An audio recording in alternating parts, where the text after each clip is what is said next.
Okay, so we are talking about here how the E, key of E, is really a great entry point from anywhere from the between the B, the dot on the B note, and the dot on the C sharp note, and for the A shape of E, and then for the dot on the between the dot on the C sharp note and the double dot on the octave.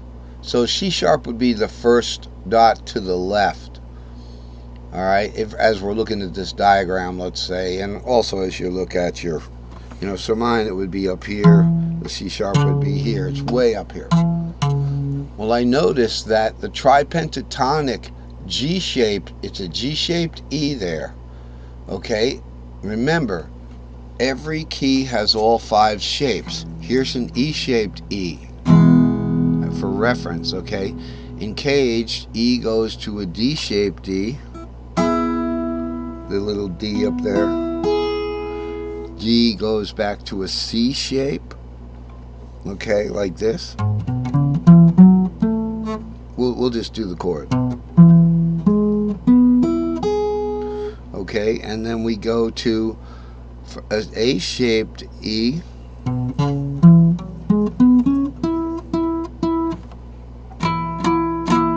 I can hardly get those 3 notes. So there's our A-shaped E right there. And then way up to a G-shaped E. Going to start on the 6th of E because G is 6, 7 root. So it's...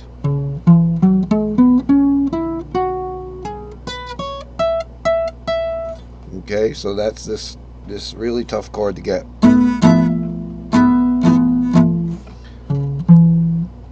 Can do the chord. Okay, that's a root E chord.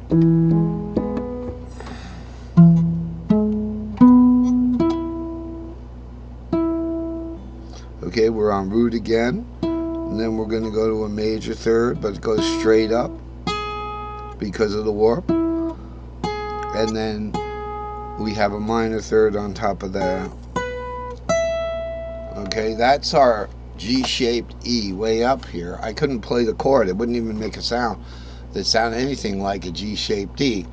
I could maybe get one down here, by golly, right? Because I got this down-tuned guitar down here. Okay, so there, I'm a little better with the big finger. I'm a big finger guy. But listen, really, compared to guys like Mulgrew, the fella named Mulgrew, I forget what his last name is. He's a jazz player. I hope he's still around. He's got Mulgrew Miller, I think was his name.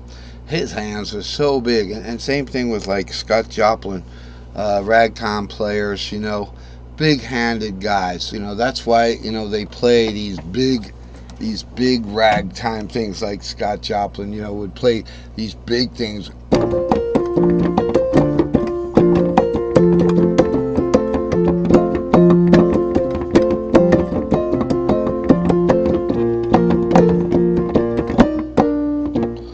Something like that. Just a lot of big intervals and a lot of this stuff.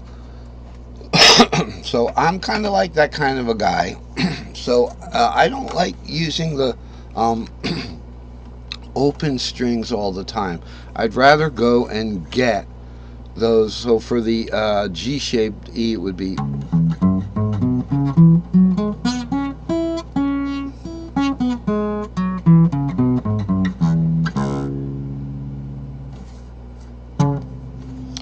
All right, so we got into it a little bit there.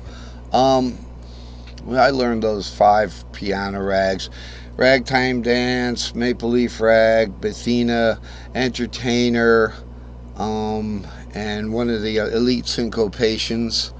I learned like those 5 piano rags. And then they came out with the Sting, and that my folks would buy me the album.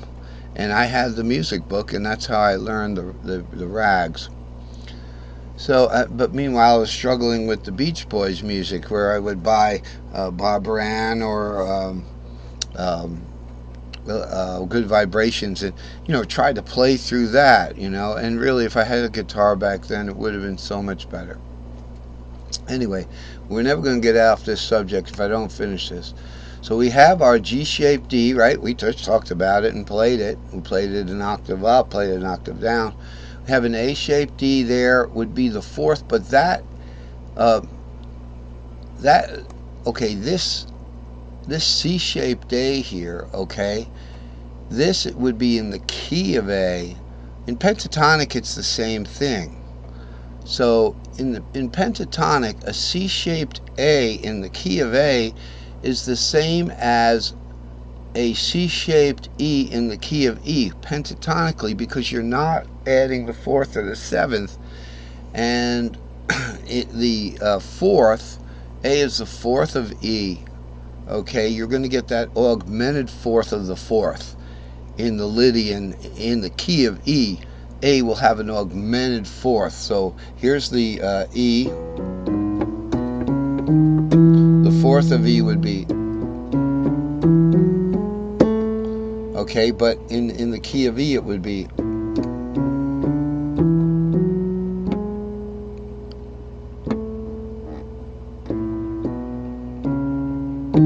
there it is. That's the Lydian fourth in the key of E. The first one I was doing a couple of times, like that was that was just the key of A, Ionian. So there's a difference.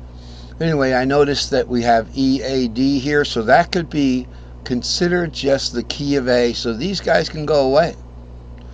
We don't need them.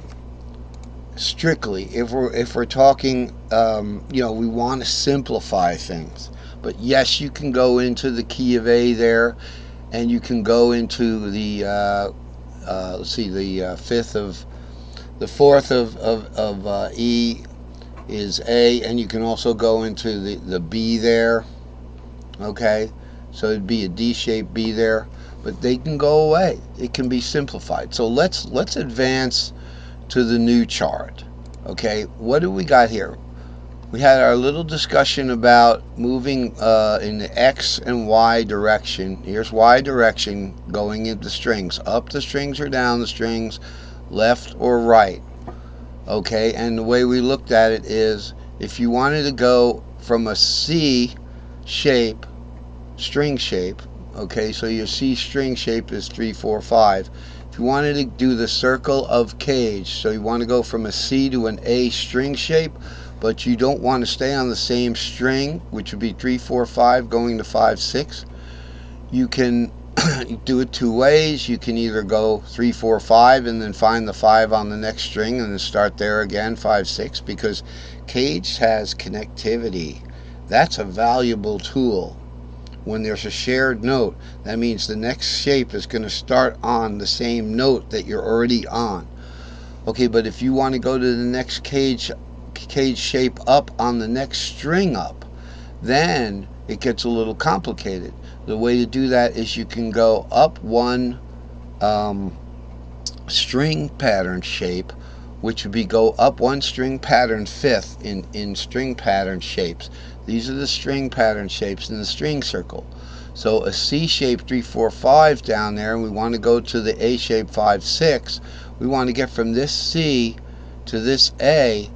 Okay, we're going to go up to the G.